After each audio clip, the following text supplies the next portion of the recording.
وہ جگہ چھوڑ دو جہاں تمہارے احساس اور تمہارے الفاظ کی قدر نہ ہو، پھر چاہے وہ کسی کا گھر ہو یا کسی کا دل۔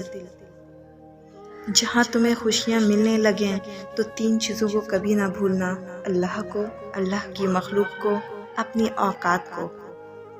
اللہ کے ساتھ کیے گئے کسی معاملے میں خسارہ نہیں، پھر وہ صدقہ ہو یا خیرات، تجارت ہو یا محبت، راز و نیاز ہو یا دعا۔